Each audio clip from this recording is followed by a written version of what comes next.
Akkam jirtu fayyaa keessanii ani Dr. Yoon Bashaanaati yeroo hedduu karaa toora YouTube fi karaa toora TikTok ergaa fayyaa isinii dabarsuun koo ni beekama. Har'as barumsa fayyaa qabadhee isiniif dhufeera. Barumsi fayyaa kun immoo isinis maatii keessanis ni fayyada. Akkasumas namoota hedduu fayyaduu waan danda'uuf share gochuu hin dagatinaa. Warri agarraatti immoo maatii keenyatti hin dabalamne subscribe gochuun maatii keenyatti dabalamaan affeerraa keenya hamma dhumaatti nu hordofaa. Har'a kan waliin ilaallu waa'ee mallattoolee dadhabina onnee yookaan immoo dhukkuba onnee argisiisan wal duukaa ilaalla jechuudha. Onneen keenya vital orgaanidha. Baay'ee qaama keenya keessaa baay'ee barbaachisaa akka ta'e kana dura dhageessanii beektu.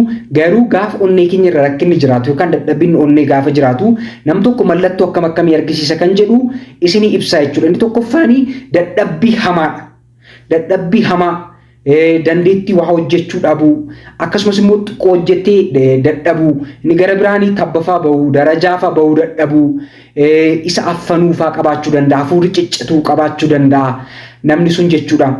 Inni gara biraan qufaa qabaachuu danda'a akkasumas immoo dhiitoo qaamaa lukarraa ka'ee asii olee gara garaatti dhufu jalqaba lukarraa jalqaba dhiitoon kun immoo gaafa gadi qabdanfaa keessa kan seenufaa ta'uu danda'a. Inni gara biraan immoo namni kuni yoo boraatii ol kaase malee rafuun illee isatti hin ta'u.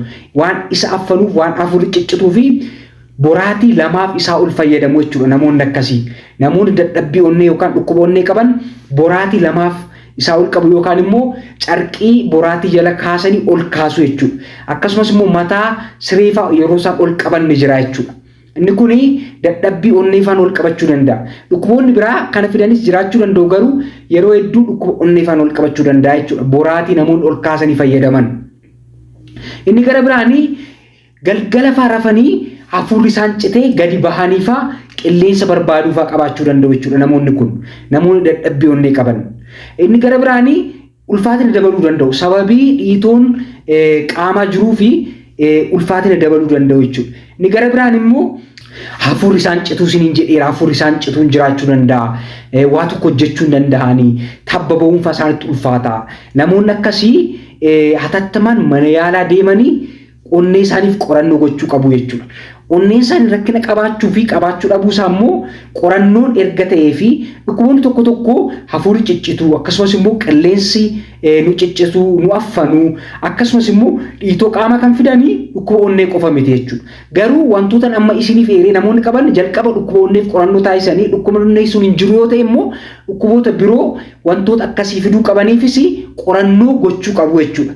Walumaa galatti ergaan koo irraa wantoota amma eeree namoonni qabdanii akka mana yaalaa deemtanii qorannoo gootaniifidha. Waan dhaggeeffattaniif galatooma. Dr. Yoon Bashaanaati.